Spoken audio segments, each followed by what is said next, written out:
আসসালামু আলাইকুম, welcome back to HTML tutorial 2021।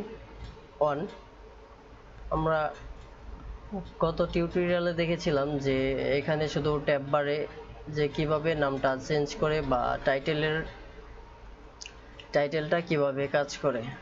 আজকে আমরা তার থেকে একটু ডিপলি দেখব। আমরা আজকে দেখব কিভাবে এখানে ছবি অ্যাড করা যায়, ছবি নিয়ে আসা যায়। এই ব্রাউজারে এখানে ছবি শো করানো যায়, আর যদি ছবিটা না আসে তাহলে ওইটার বিপরীতে অল্টারনেট কোনো একটা টেক্সট দেওয়া যায়। বা আপনারা যে দেখতে পাচ্ছেন this is my first heading, বা এই যে এটা হচ্ছে দিস ইজ প্যারাগ্রাফ, বা এটা কেন। তো আজকে এসব নিয়ে আলোচনা করব। আমরা আমাদের W3 স্কুল এখানে চলে আসলাম, এই ওয়েবসাইটটিতে। এখানে আসে আগে একটা জিনিস দেখব, দ্য ডক্টর ডিক্লারেশন এটা কি একটু বুঝবো, এটা কি বলছে সেটা একটু বুঝবো, কারণ এগুলা বুঝলে হয়তো আমি মনে করি হয়তো আপনার আমার ভিডিওগুলো কষ্ট করে দেখার প্রয়োজন নাই। তো এখানে কনভার্ট করে এখানে বলছে যোগ টাইপ ঘোষণাটি নথির ধরনের প্রতিনিধিত্ব করে এবং ব্রাউজারগুলিকে ওয়েব পেজে পৃষ্ঠাগুলি সঠিকভাবে প্রদর্শন করতে সহায়তা করে। ব্যাস, এভাবে আপনারা এগুলো দেখে নেবেন। তো আর এখানে বলতেছে কি হেডিং, HTML হেডিং আর ডিফাইন্ড উইথ দ্য,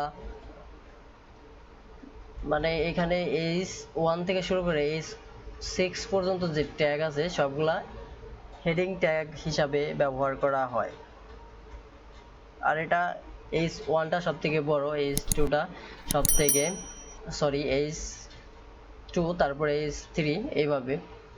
তো আমি সবগুলো আপনাদের দেখাবো। টেক্সট এডিটরে যাই,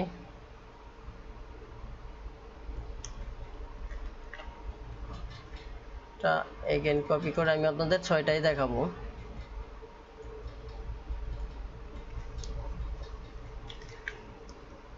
এখানে আমরা কিছু চেঞ্জ করি, 3 আছে, এটাকে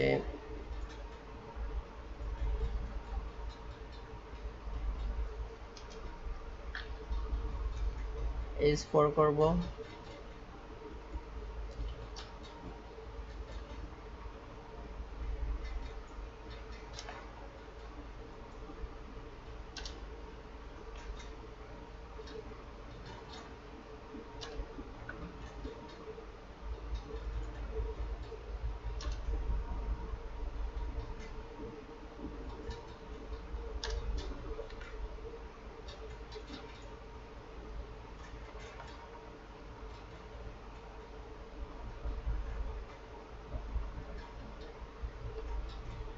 তো এখানে আমরা সেভ করি, সেভ করে এখন আমরা ব্রাউজারে যাই। ব্রাউজারে যাওয়ার পরে এখানে রিফ্রেশ দেই। তো দেখতে পাচ্ছেন যে প্রথমে হেডিং 1, দিস ইজ হেডিং 1, এভাবে ধীরে ধীরে ছোট হচ্ছে। এটা হচ্ছে হেডিং, এই হেডিং 1 থেকে 6 পর্যন্ত। এখন আমাদের নেক্সট আছে কি প্যারাগ্রাফ, HTML প্যারাগ্রাফ লেখার জন্য p ট্যাগ ইউজ করা হয়, যেমনটা আমি আপনাদের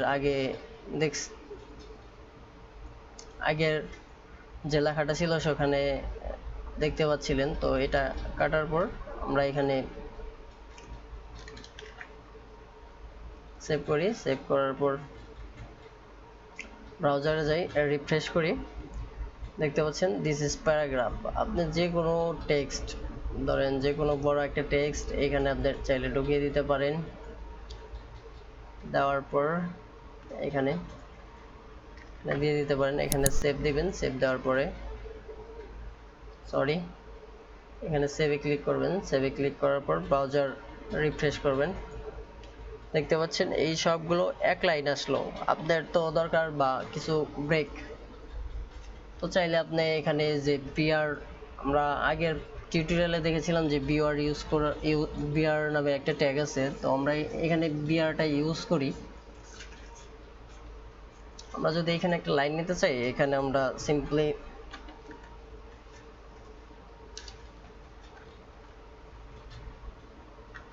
বিআর দিয়ে দেব। দেন সেভ দেব। সেভ দেওয়ার পরে ব্রাউজারে যাব, ব্রাউজার রিফ্রেশ, দেখতে পাচ্ছেন সেখানে একটা লাইন ব্রেক নিছে। আপনারা চাইলে এখানে আরও কিছু কিছু জায়গায় দিতে পারেন, ধরেন আমি এখানেই দিলাম বা এখানে দিই।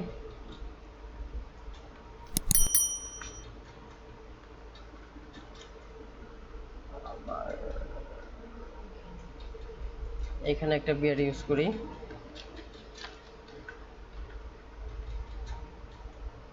সেভ দেই, দেখতে পাচ্ছেন সেটা। আবার আপনি চাইলে এই লেখাগুলোকে মাঝখানে আনতে পারবেন। তো ছোট, তো এগুলো আমরা পরের ধাপে দেখব।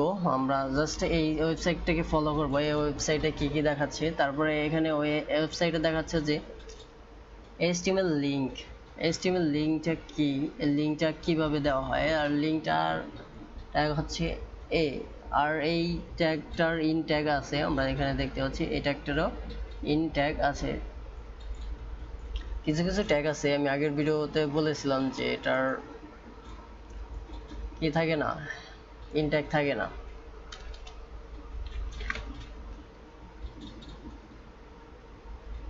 এটা হচ্ছে এখানকার লিঙ্ক বা যে কোনো একটা লিঙ্ক আপনি চাইলে এখানে ইউজ করতে পারেন।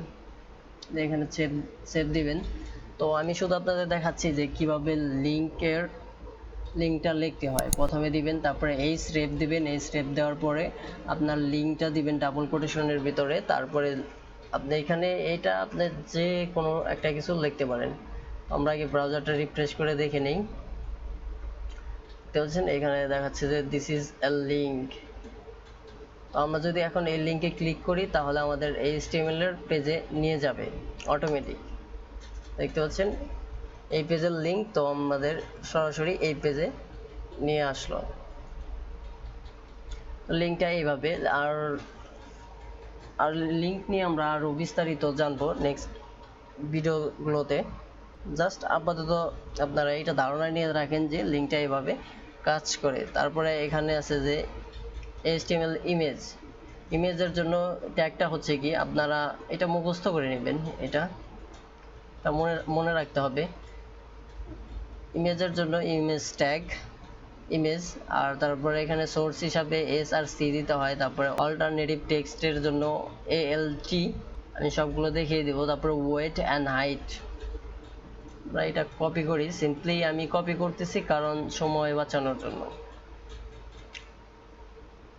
তো এটা থাক, এটা থাকার পরে আমরা এখানে ইউজ করি, এখানে দিলাম। দেখেন এখানে তারা একটা তাদের একটা ইমেজ দেওয়া আছে, তো এটা আমি চেঞ্জ করে আমার নিজের ইমেজ দেব। আগে তাদেরটা দেখব, তারপরে এখানে দেখতে পাচ্ছেন যে লিঙ্কটা কাজ করে নাই, এর জন্য এখানে এই ইমেজটা আসছে আর এখানে লেখা আছে W3 স্কুল। তো এখন আমরা এটাকে চেঞ্জ করব। চেঞ্জ করার জন্য আমরা আগে এটা কেটে দেই, ঝামেলা না রাখলাম। জাস্ট আমরা খালি শুধু এইটা এখানে দেব logo.png।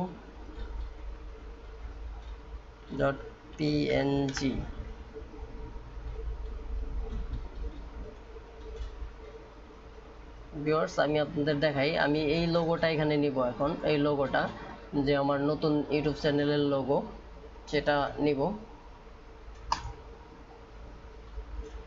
এখানে লোগো দিব, তারপরে আমার এখানে চ্যানেলের নামটা দিয়ে দেই।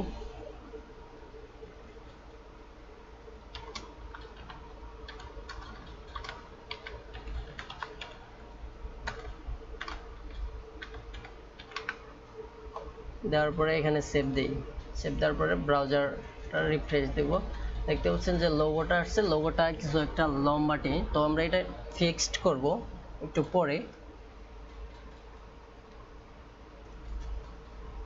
তো ভিউয়ার্স খেয়াল করলে আপনারা বুঝবেন যে পিকটা যে ফোল্ডারে আছে, আমার HTML এর যে ফাইল সেটাও একই ফোল্ডারে আছে। এখন এই পিকটা যদি অন্য কোনো ফোল্ডারে থাকে তখন কি হবে, তখন কি পিক শো করবে না কি করবে না। তো আমরা অন্য একটা ফোল্ডারে রেখে দেখি। তো আমরা এই ফোল্ডারে রাখলাম। এখন যাব ব্রাউজারে রিফ্রেশ দেব। তো দেখতে পাচ্ছেন যে এখানে টেক্সট এক্সপার্ট বাংলা এই লেখাটা আসলো কিসের জন্য? কারণ আমরা ব্রাউজারকে বলে দিয়েছি যদি এই সোর্সে যদি লোগোটা পাওয়া না যায় তাহলে তুমি অল্টারনেটিভ হিসাবে টেক্সট এক্সপার্ট বাংলা এই লেখাটি আসবে। তো সেই কারণেই এখানে এটা চলে আসছে। তো এখন আমরা কিভাবে ওই ফোল্ডারের সাথে এটা কানেক্ট করতে পারি সেটা দেখব, যে এই ফোল্ডারে যে আছে। তো আমরা এখানে আসার পর উপরে দেখতে পাচ্ছেন যে এইটা অ্যাড্রেস বারের মতো এখানকার, এটা আমরা কপি করব। এটা পুরোটা কপি করব। কপি করে আমরা আমাদের টেক্সট এডিটরে যাব, যাওয়ার পরে এখানে পেস্ট করব। পেস্ট করে এখানে একটা স্ল্যাশ দিয়ে দিব, দেওয়ার পরে সেভ দিব, তারপরে ব্রাউজার রিফ্রেশ দেব। দেখতে পাচ্ছেন এখন পিকটা আসছে। এখন পিকটা কেমন বিশ্রী লাগছে। এখন আমরা এটা ফিক্সড করব। এটা ফিক্সড করার জন্য টেক্সট এডিটরে যাব। আমরা একটু হাইটটা একটু কমিয়ে দেই। হাইটটা আমরা এখানে 30 করে দিয়ে দেখি, 30। তারপরে সেভ, তারপরে ব্রাউজার রিফ্রেশ। দেখতে পাচ্ছেন আর একটু কম করলে বোধহয় ভালো লাগবে, 20 করে দিই।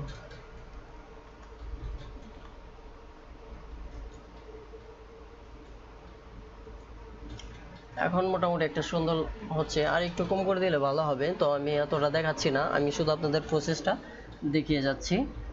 তো আপনারা এটা প্র্যাকটিস করবেন, যে আপনারা সুন্দর করে, আমি চাই আপনারা আমার থেকে সুন্দর করে করেন। আসলে তারপরে টপিকটা আমরা এখান থেকে দেখে নিই। তো আমরা ইমেজ কিভাবে নিতে হয় সেটা আমরা দেখলাম। তো দেখেন শেষে এখানে লেখছে how to view HTML source বা এইচটিএমএল সোর্স কোড। তো এটা দেখার জন্য আমরা ধরেন যে ওয়েবসাইটে আছি, সেই ওয়েবসাইটের কোড ভিউ সোর্স দেখার জন্য আমরা মাউসের রাইট বাটন ক্লিক করব, তারপরে এই যে ইনস্পেক্ট। তারা এইটাই বলেছে, দেখেন যে এটা আপনারা যদি একটু ভালো করে পড়েন তাহলে বুঝতে পারবেন। আমি আজকে কি কি শিখলাম সেটা একটু রিভিউ করি। HTML এর স্ট্রাকচারটা সবারই, নর্মাল যে স্ট্রাকচার এটা সবারই মনে থাকার কথা। তো হেডিং ট্যাগ হচ্ছে H1 থেকে H6 পর্যন্ত। তারপরে আমরা শিখলাম প্যারাগ্রাফ লেখার জন্য P ট্যাগ ইউজ করতে হয়, তারপরে লিঙ্কের জন্য A ট্যাগ ইউজ করতে হয়, তার মাঝে এই স্ট্রেপ লিখে তারপরে সমান দিয়ে ডাবল কোটেশনের ভিতরে লিঙ্ক লিখে তারপরে বাইরে আপনি এটা যে কোনো কিছু দিতে পারেন। ইমেজ ট্যাগ শিখলাম, তারপরে ইমেজ ট্যাগের সোর্স ফাইলের জন্য src লিখব, বা অল্টারনেটিভ টেক্সটের জন্য alt দিব, হাইটের জন্য হাইট দিব, ওয়েটের জন্য ওয়েট দিব। এটা শিখলাম। তো ভিউয়ার্স, যদি ভিডিওটা ভালো লাগে বা এখান থেকে আপনি কিছু শিখতে পারেন তাহলে অবশ্যই পরবর্তী ভিডিও পাওয়ার জন্য চ্যানেলটি সাবস্ক্রাইব করবেন এবং পাশে থাকা বেল আইকনটি অন করে দিবেন, যেন আমি পরবর্তী ভিডিও আপলোড দেওয়া মাত্রই আপনি পেয়ে যান। আর ভিউয়ার্স, যদি কোনো সমস্যা থাকে অবশ্যই কমেন্ট করবেন। আমি নেক্সট ভিডিওতে সেটার যদি কোনো ভুল থাকে সেটার কারেকশন করে দিব, বা আপনারা যেটা বেশিরভাগ মানুষ যেটা বুঝবেন না সেটা সলভ করে তারপর নেক্সট টিউটোরিয়াল সলভ করে তারপরে আমরা পরবর্তী পার্টে যাব। তো ভিউয়ার্স, সাথে থাকার জন্য ধন্যবাদ। আজকের ভিডিওটা এখানেই শেষ করছি। আল্লাহ হাফেজ।